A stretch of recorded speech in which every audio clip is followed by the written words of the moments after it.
Everybody, welcome back to our channel. ఈరోజు వీడియోలో మన డైలీ లైఫ్లో మనం ఎక్కువగా యూజ్ చేసే సెంటెన్సెస్ని ఇంగ్లీష్లో ఏ విధంగా చెప్పాలో ఈ వీడియోలో తెలుసుకుందాం. ముందుగా నా వీడియో కనుక మీకు నచ్చినట్లయితే లైక్ చేయండి, షేర్ చేయండి, అలాగే సబ్స్క్రైబ్ చేయడం మాత్రం మర్చిపోవద్దు. Okay, let's go to the topic.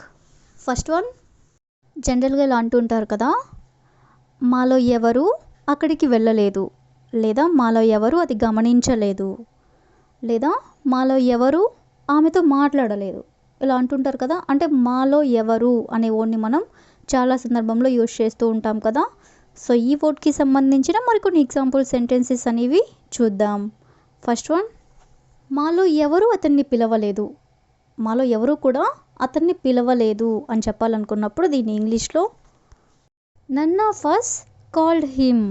None of us అంటే మాలో ఎవరు, కాల్డ్ హిమ్ అంటే అతన్ని పిలవలేదు.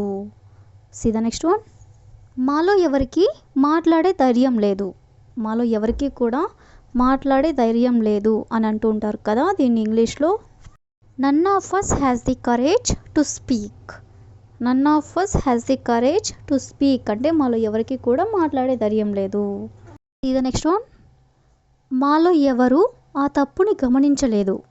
మాలో ఎవరు ఆ తప్పుని గమనించలేదు అనేదాన్ని none of us noticed the mistake.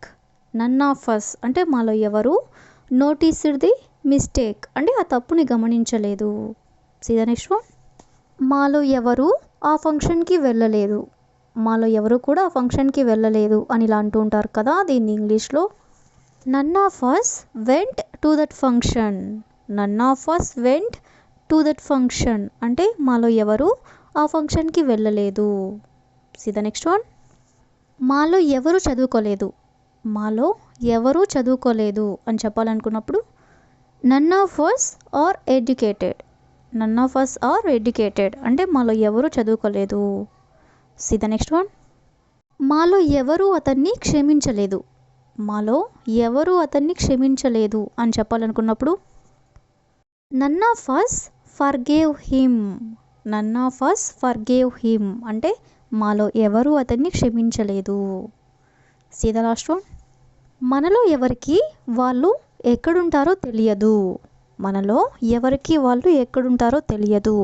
దీని ఇంగ్లీష్లో none of us know where they are. None of us know where they are అంటే మనలో ఎవరికి వాళ్ళు ఎక్కడుంటారో తెలియదు.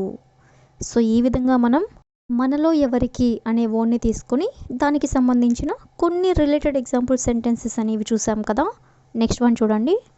జనరల్గా ఇలా అంటూ ఉంటారు కదా, ఇది ఇలాగే కొనసాగితే నేను జాబ్ రిజైన్ చేస్తాను, లేదా ఇది ఇలాగే కొనసాగితే నేను అతనితో మాట్లాడను, ఇలా అంటూ ఉంటారు కదా. అంటే ఇలాగే కొనసాగితే అనే వర్డ్ని మనం ఫ్రీక్వెంట్గా యూజ్ చేస్తూ ఉంటాం కదా. సో ఈ వర్డ్కి సంబంధించిన మరికొన్ని ఎగ్జాంపుల్ సెంటెన్సెస్ అనేవి చూద్దాం.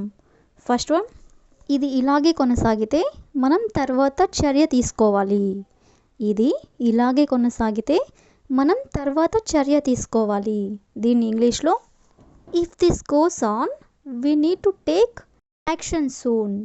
ఇఫ్ దిస్ గోస్ ఆన్ అంటే ఇది ఇలాగే కొనసాగితే we need to take action soon అంటే మనం తర్వాత చర్య తీసుకోవాలి. సీ ద నెక్స్ట్ వన్, ఇది ఇలాగే కొనసాగితే నేను అతన్ని పెళ్లి చేసుకోను.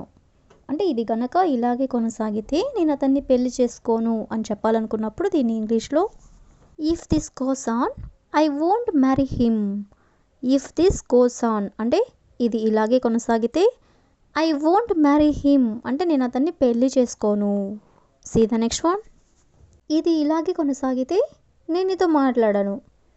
ఇది ఇలాగే కొనసాగితే నేను నీతో మాట్లాడను అని చెప్పాలనుకున్నప్పుడు if this goes on I will not talk to you. If this goes on అంటే ఇది ఇలాగే కొనసాగితే I will not talk to you లేదా I won't talk to you అంటే నేను నీతో మాట్లాడను. సీ ద నెక్స్ట్ వన్, ఇది ఇలాగే కొనసాగితే నువ్వు విఫలం కావచ్చు. ఇది ఇలాగే కొనసాగితే నువ్వు విఫలం కావచ్చు. దీని ఇంగ్లీష్లో if this goes on you may fail. If this goes on అంటే ఇది ఇలాగే కొనసాగితే యూ మే ఫెయిల్ అంటే నువ్వు విఫలం కావచ్చు. See the next one. ఇది ఇలాగే కొనసాగితే నేను ఎప్పటికీ హాస్టల్లో ఉండను. ఇది ఇలాగే కొనసాగితే నేను ఎప్పటికీ హాస్టల్లో ఉండను. దీని ఇంగ్లీష్లో if this goes on I will never stay in a hostel. If this goes on అంటే ఇది ఇలాగే కొనసాగితే, I will never stay in a hostel అంటే నేను హాస్టల్లో ఎప్పటికీ ఉండను అని. సో ఈ విధంగా మనం ఇది ఇలాగే కొనసాగితే అనే వర్డ్ని తీసుకొని దానికి సంబంధించిన కొన్ని రిలేటెడ్ ఎగ్జాంపుల్ సెంటెన్సెస్ అనేవి చూసాం కదా. నెక్స్ట్ వన్ చూడండి. మళ్ళీ ప్రయత్నించడం అర్ధరహితం. మళ్ళీ ప్రయత్నించడం అంటే మళ్ళీ ట్రై చేయడం అర్ధరహితం అని చెప్పాలనుకున్నప్పుడు it's pointless trying again. It's pointless అంటే అర్ధరహితం. ట్రయింగ్ అగైన్ అంటే మళ్ళీ ప్రయత్నించడం. See the next one. ఇప్పుడు చింతించడం అర్ధరహితం. ఇప్పుడు చింతించడం అర్ధరహితం అని చెప్పాలనుకున్నప్పుడు it's pointless to worry now. It's pointless అంటే అర్ధరహితం. టు వరీ నౌ అంటే ఇప్పుడు చింతించడం. See the next one. చిన్న చిన్న విషయాలకు వాదించడం అర్ధరహితం. చిన్న చిన్న విషయాలకు వాదించడం అర్ధరహితం అనే దాన్ని ఇంగ్లీష్లో it's pointless arguing over small things. It's pointless అంటే అర్ధరహితం. ఆర్గ్యూయింగ్ ఓవర్ స్మాల్ థింగ్స్ అంటే చిన్న చిన్న విషయాలకి ఆర్గ్యూ చేయడం. See the next one. నటించడం అర్ధరహితం. నటించడం అర్ధరహితం అని చెప్పాలనుకున్నప్పుడు it's pointless to pretend. It's pointless to pretend అంటే నటించడం అర్ధరహితం. See the next one. ఆశతో ఉండడం అర్ధరహితం. ఆశతో ఉండడం అర్ధరహితం అనేదాన్ని it's pointless to keep hoping. It's pointless అంటే అర్ధరహితం. టు కీప్ హోపింగ్ అంటే ఆశతో ఉండడం. See the next one. వాళ్ళని ఒప్పించడం అర్ధరహితం. వాళ్ళని ఒప్పించడం అర్ధరహితం. దీన్ని ఇంగ్లీష్లో it's pointless trying to convince them. It's pointless అంటే అర్ధరహితం. ట్రయింగ్ టు కన్విన్స్ దెమ్ అంటే వాళ్ళని ఒప్పించడం. See the last one. దాని గురించి వాదించడం అర్ధరహితం. దాని గురించి వాదించడం అర్ధరహితం. దీని ఇంగ్లీష్లో it's pointless to argue about it. It's pointless అంటే అర్ధరహితం. టు ఆర్గ్యూ అబౌట్ ఇట్ అంటే దాని గురించి వాదించడం. సో ఈ విధంగా మనం అర్ధరహితం అనే వర్డ్కి సంబంధించిన కొన్ని రిలేటెడ్ ఎగ్జాంపుల్ సెంటెన్సెస్ అనేవి చూసాం కదా. So that's all for today. I hope you all like this video. Thank you for watching. Don't forget to like and subscribe.